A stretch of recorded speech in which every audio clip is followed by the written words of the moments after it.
द्वारा समय बांधकर गुरु महाराज ने समय बांध दिया है, उस समय पर आपको जगना है। एक आदमी ने जाकर के गुरु महाराज के सामने में हाथ जोड़कर विनती की, ये सरकार ध्यान नहीं हो रहा है, दया कीजिए प्रभु, दया कीजिए सरकार। दया का नाम जो ही कहा, गुरु महाराज मौन थे और दया का नाम बोला, सिर उठाए, बोला दया मांगते हो, दया तो तुम्हारे साथ, तुम्हारे जहां जाता है, तुम्हारे में जाता है और तुम उसको लौटा देते हो, तुम लौटा देते हो तो लौट जाता है। दया तो हमेशा तुम्हारे साथ में है।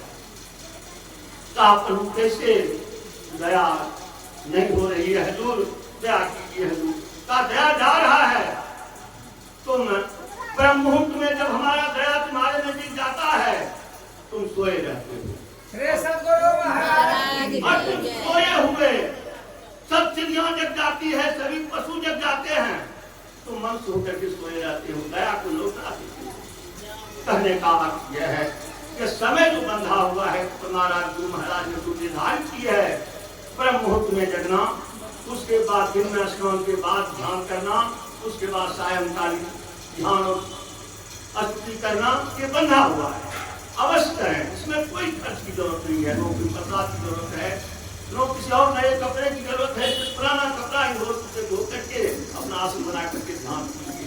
ध्यान करना बहुत जरूरी है, और जब तक ध्यान नहीं करेंगे सत्संग में सफलता नहीं होगी। इसलिए ध्यान कीजिए और सत्संग कीजिए, यही त्रिवेणी संगम है।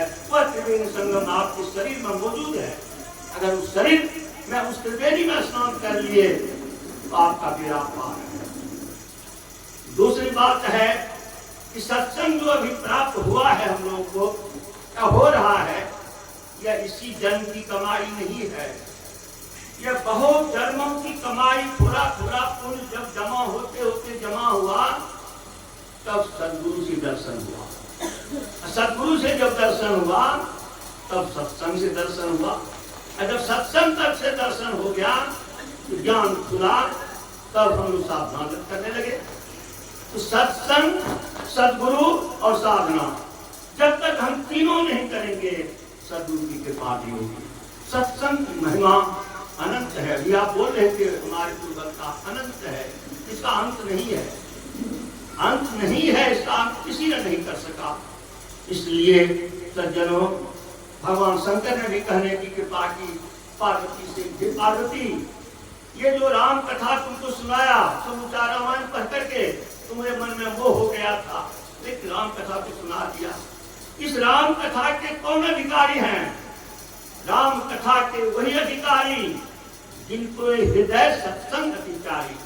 हे पार्वती, जिनके हृदय में सत्संग प्यारा है, तो नित दिन सत्संग करते रहते हैं, वही इस राम कथा करने का अधिकारी है। सतगुरु महाराज की। इसलिए तुम भी अगर रामायण की कथा सुन लिया, सत्संग से प्रेम रखना। अपने धर्म पत्नी को सत्संग से प्रेम रखने के लिए भगवान शंकर करें, कितनी सुंदर बात है।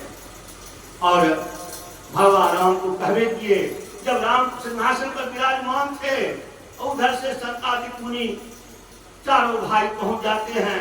और जब जो भी पहुंचे, भगवान राम देखते हैं चारों भाई पहुंचते, तुरंत उठ करके हाथ जोड़ करके और नम्र भाव से, नम्र मतलब झुकना, नम्र मतलब झुकना, अपने को उनके शरण में समर्पित कर देना, यही है नम्रता।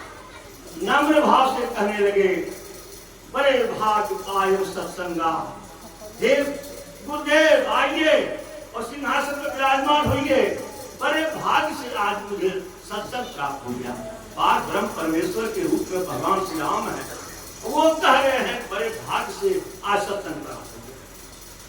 अब बिना हम प्रयास होए भवभंगा, और अब बिना प्रयास के ही यह जन्म मरण का चक्र जो है, कभी कृष्ण के रूप में, कभी राम के रूप में, कभी नरसिंह के रूप में जो आते जाते रहते हैं, वो भी छूट जाएगा।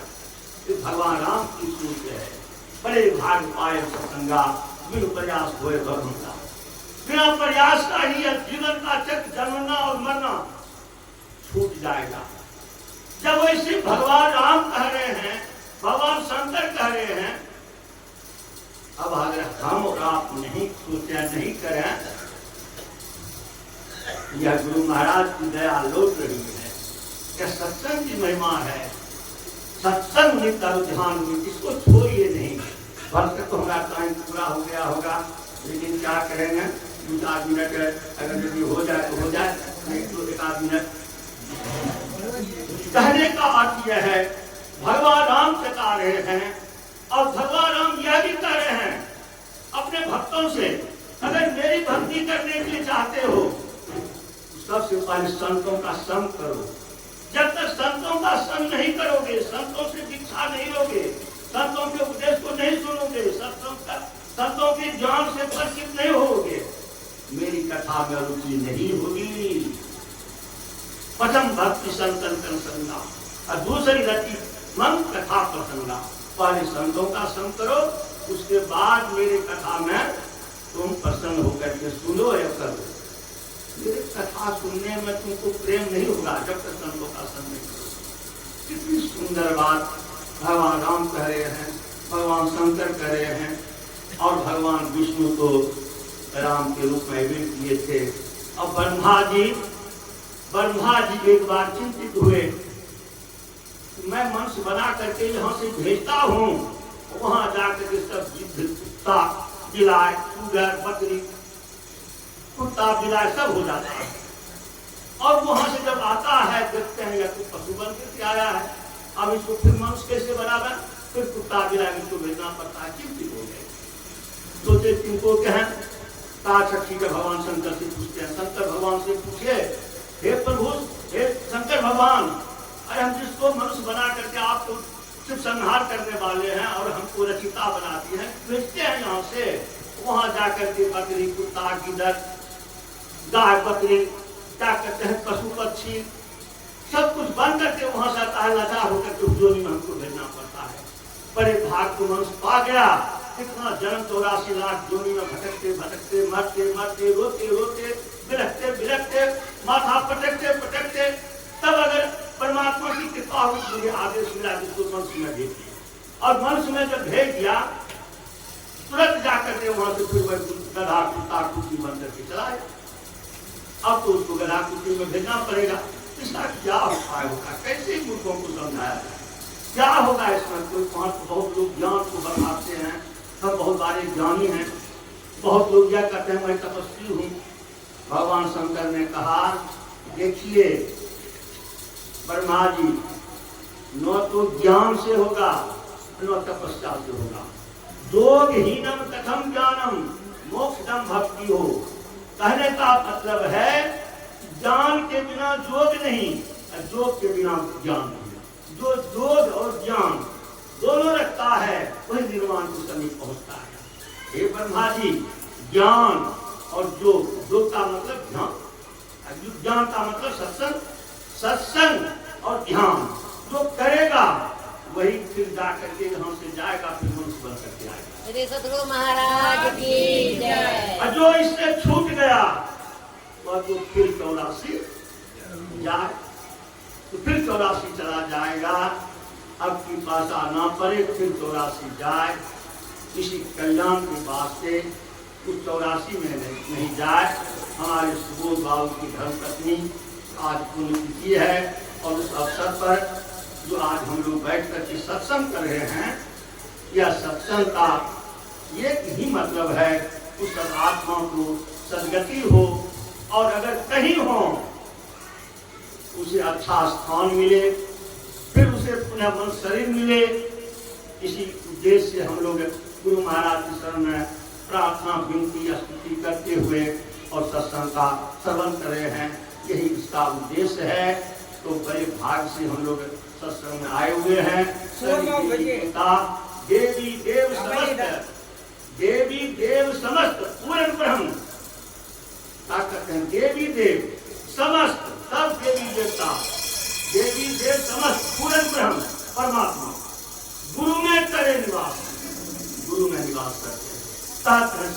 सभी संतों ने इसको मंथन करके निकाल लिया, गुरु में ही सभी देवी देवता परमात्मा से निवास करते हैं।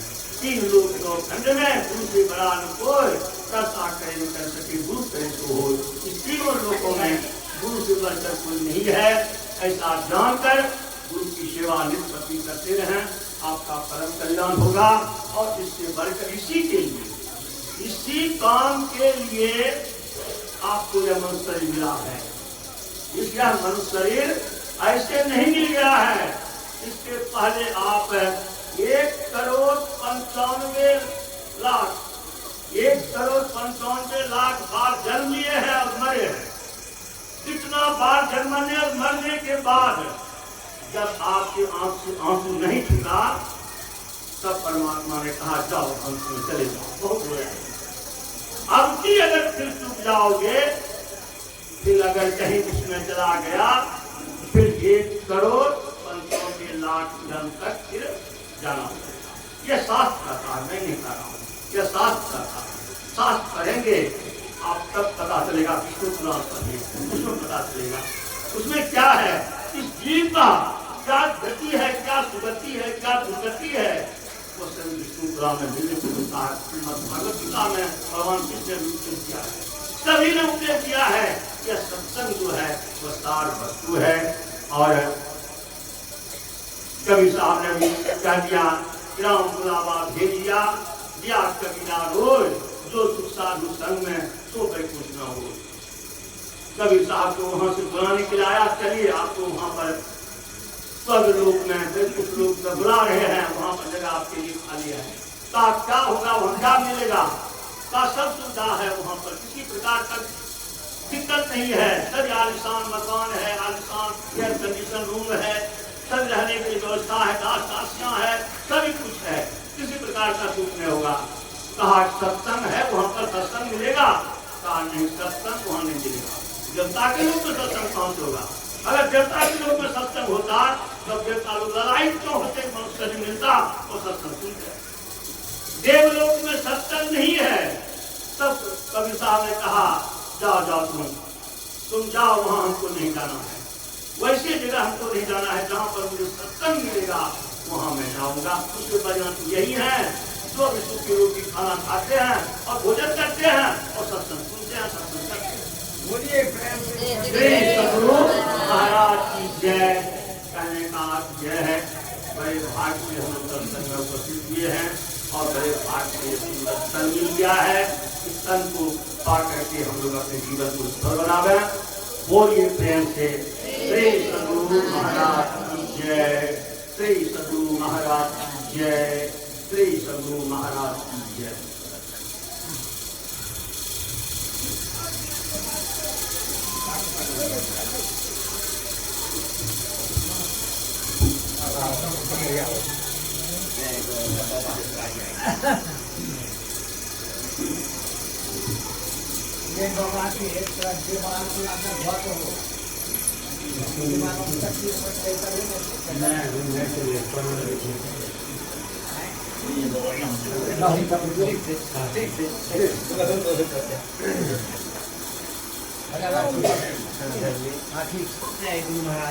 बोलिए प्रेम से सद्गुरु महाराज की जय। बोलिए प्रेम से श्री सद्गुरु महाराज की जय, श्री सद्गुरु महाराज की जय, श्री सद्गुरु महाराज की जय। मंगल मूर्ति सतगुरु मिलवई सर्वाधार, मंगलमय मंगल करना दिन बारंबार। धन्य धन्य सद्गुरु सुख दो, महिमा कही न जाय। जो कुछ कहूँ तुम्हारी कृपा, मोते कछु ना बसाई। मेरा मुझ में कुछ नहीं, जो कुछ है गुरु तोर। तेरा तुझको सौंपते क्या लागत है मोर। तेन लोक नौ खंड में गुरु ते बरान कोई, करता करे न कर सके